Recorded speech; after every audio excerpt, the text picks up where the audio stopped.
Bueno, como veníamos hablando en este módulo 2 de conocimiento del riesgo para el ordenamiento territorial, veníamos diciendo que después de los escenarios de riesgo, que son un poco generales, vienen los análisis de las diferentes amenazas. Entonces, ahora vamos a empezar a ver cómo se hacen estos análisis ya específicamente para algunos tipos de amenaza, con algunos puntos claves para poder entender y usar los estudios de estos fenómenos.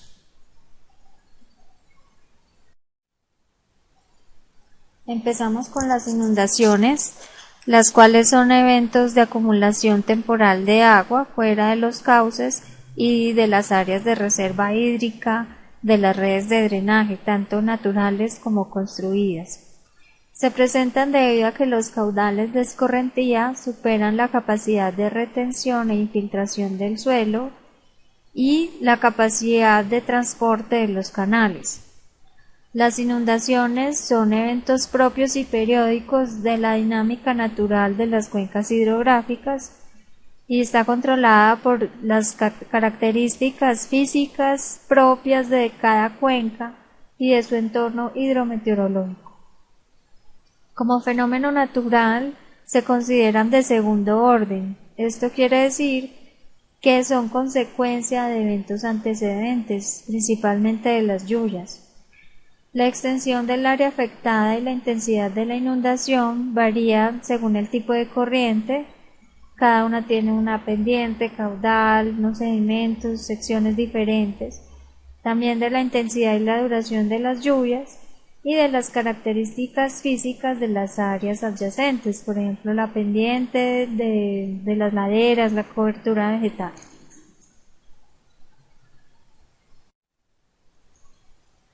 Para la caracterización de las inundaciones se tienen en cuenta las variables del área de la cuenca, la profundidad, la velocidad del flujo, la tasa de inundación, el tiempo de arribo, el tiempo de inundación, el periodo de retorno de la creciente, por ejemplo.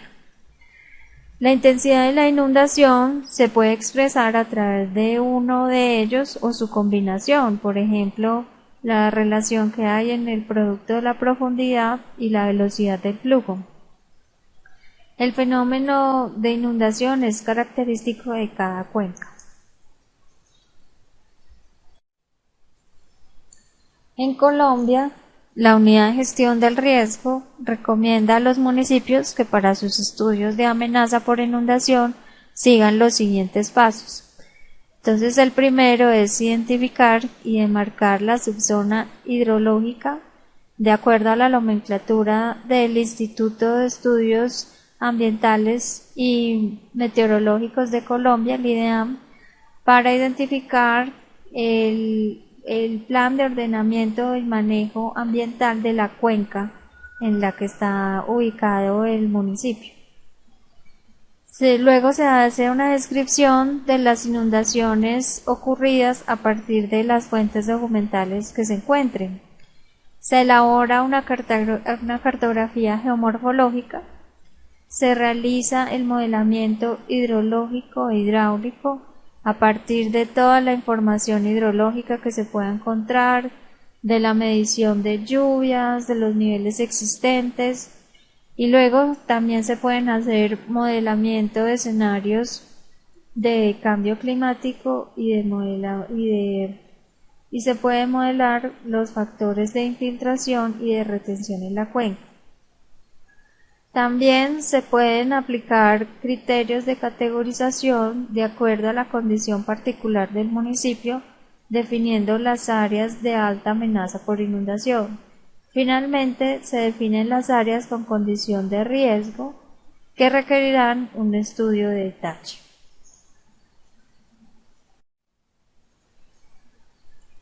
Existen diferentes niveles de complejidad en los estudios de inundaciones. Generalmente, entre mayor información y nivel de detalle serán más complejos, pero también más completos y tendrán mejores resultados. Por ejemplo, en un nivel de complejidad 1 o bajo, se aplican modelos de susceptibilidad con información general básica.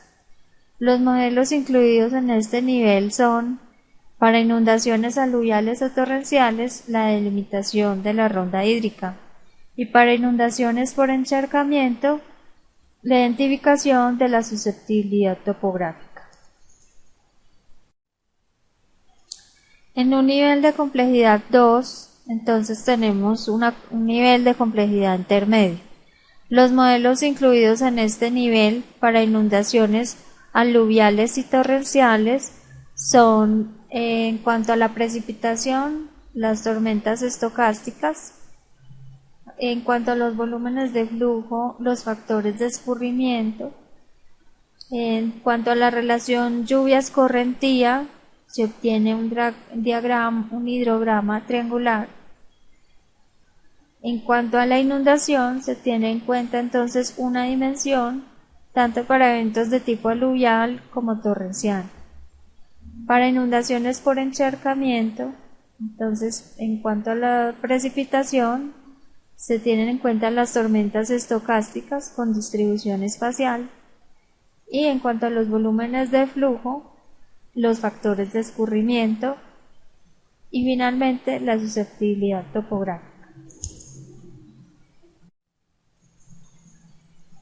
Cuando se habla de un nivel de complejidad 3, ya se tiene entonces un nivel muy alto, se aplican modelos de amenaza con un nivel de información detallado.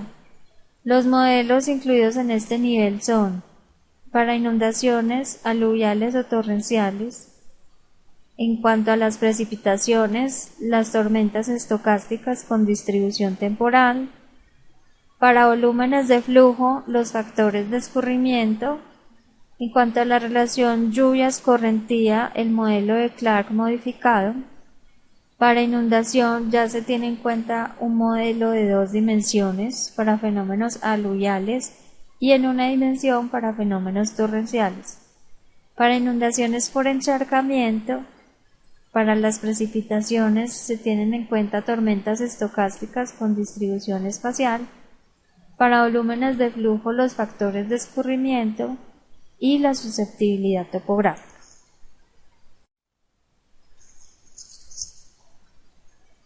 La evaluación de una inundación se hace entonces siguiendo los siguientes pasos.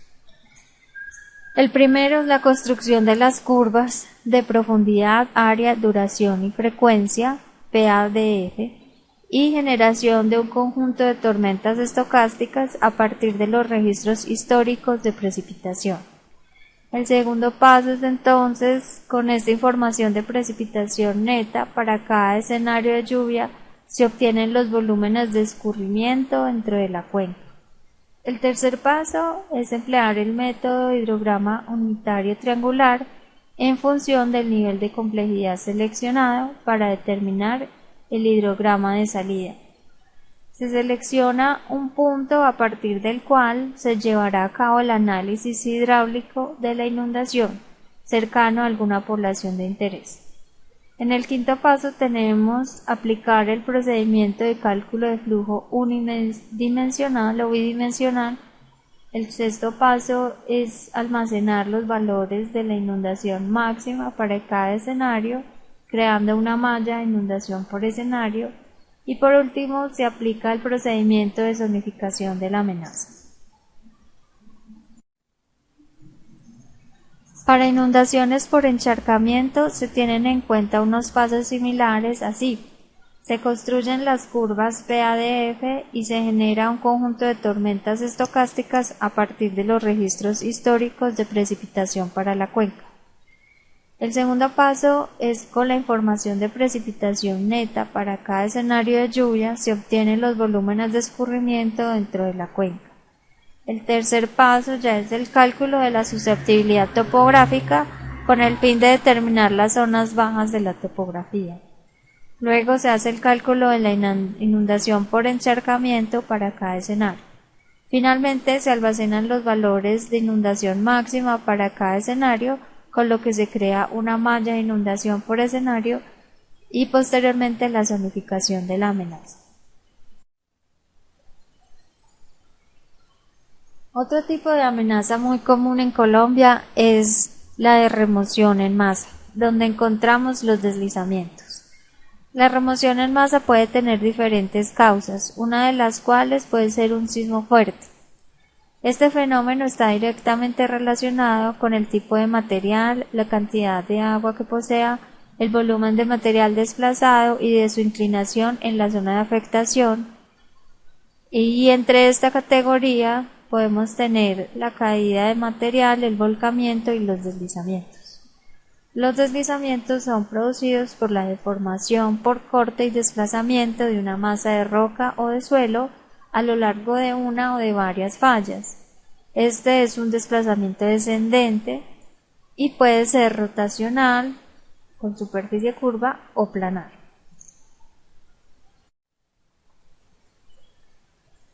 Los deslizamientos se pueden clasificar según ese mecanismo de falla que acabamos de mencionar. Pueden ser caídas, volcamientos, flujos, deslizamientos y propagación lateral. Cada mecanismo de falla tiene además la velocidad del movimiento, una profundidad, un volumen, posibilidades de evolución, entre otros. Los movimientos o remoción en masa son de carácter local, por lo que responden a condiciones geoambientales locales y su manifestación espacial se circunscribe a áreas delimitadas. En la diapositiva podemos ver las etapas para efectuar los estudios de amenaza por movimientos en masa propuesta para Colombia por el Servicio Geológico Colombiano. Tenemos entonces primero los insumos, la cartografía básica, los sensores remotos, los antecedentes técnicos, también el modelo digital del terreno, el catálogo de movimientos en masa, los registros de lluvias y deslizamientos. Luego se analizan los factores condicionantes y se definen pues específicamente cuál es la cobertura y uso del suelo, la geología, la geomorfología, la exploración básica del subsuelo y ensayos de laboratorio, el inventario de movimientos en masa.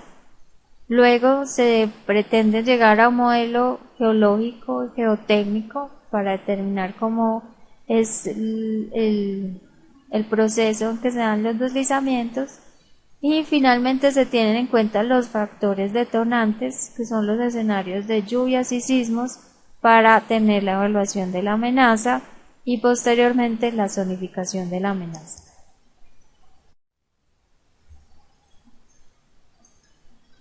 Por otra parte, los niveles de los estudios tienen entonces el nivel 1, en el cual se usan métodos de observación directa, se requiere poca información, se pueden hacer visitas de campo para tener esta información, se hace una zonificación heurística basada en criterio experto con un bajo nivel de información.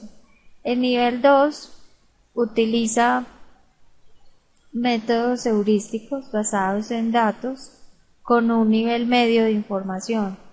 También se pueden incluir métodos geotécnicos asociados a factores de seguridad con nivel medio de información. El nivel 3 incluye el análisis discriminante con altos requerimientos de información y también pueden considerar redes neuronales con altos requerimientos de información.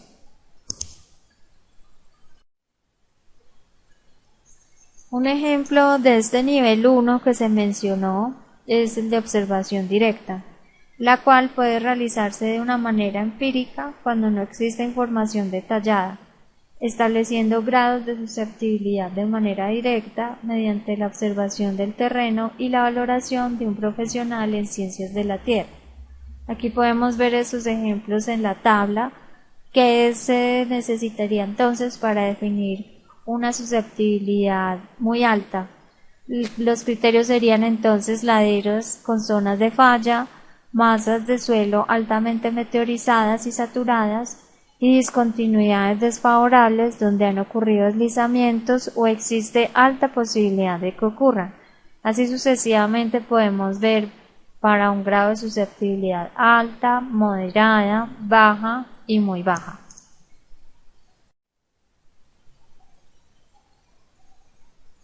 En el caso de una zonificación heurística, se asignan pesos a las variables con criterios de expertos como geólogos, geotecnistas, con conocimiento del comportamiento de los materiales del área de estudio. Se siguen entonces ciertos pasos. El primero es la elaboración de mapas por cada factor de inestabilidad. Para esto se puede dividir el terreno en subáreas que tengan características similares y en lo posible se elabora un mapa por cada factor. El mapa se puede elaborar manualmente o con un uso de sistemas de información geográfica. Es preferible que sea en formato raster. El segundo paso es la valoración de la influencia de los factores de inestabilidad, definiendo el valor de cada factor individual de forma similar, ponderando ciertas características para obtener un índice de influencia. A cada subárea de cada mapa se asigna un peso. El paso 3 es la ponderación de los factores para obtener un mapa final de amenaza por deslizamientos.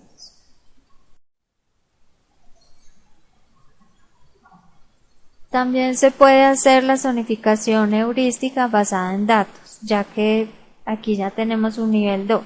La información que se requiere es el modelo digital de elevación de terreno, los datos geotécnicos, el mapa de litología o también otro tipo de datos como la inspección en campo del área de estudio, la precipitación promedio mensual o datos de evapotranspiración de la zona o el mapa de distribución de intensidades sísmicas y la serie histórica de precipitaciones diarias. Bueno, esos son algunos de ese tipo de información que se pueden incluir. Ejemplos de este tipo de zonificación heurística es el método de Mora y Barson, que fue definido en 1993 y 1994 con dos tipos de evaluaciones, uno de categoría 1 con factores de susceptibilidad y uno de categoría 2 con factores de disparo. Es común en ingeniería definir la estabilidad de un talud en términos de un factor de seguridad, el cual se obtiene a partir de un análisis matemático de esa estabilidad. El factor de seguridad es empleado en ingeniería geotécnica para conocer cuál es el factor de amenaza de que un talud falle. Existen varios métodos que utilizan esta métrica de factores de seguridad mediante simplificaciones que permiten su utilización en áreas extensas, por ejemplo para todo un municipio, para toda el área rural, con el apoyo de sistemas de información geográfica o software específico. Un ejemplo pues lo encontramos en la plataforma RN Deslizamientos, que está integrada en el sistema CAPRA, el cual pues es una plataforma que permite la evaluación del riesgo de manera probabilista y que fue desarrollada para el Banco Mundial con el fin de que cualquier persona tenga acceso libremente y pueda hacer los análisis y estudios de riesgo. Ejemplos que utiliza esta plataforma de RN Deslizamientos, dentro de sus métodos de factores de seguridad está el análisis regional de Newmark, el método de Newmark, el mecanismo de falla traslacional y el mecanismo de falla rotacional.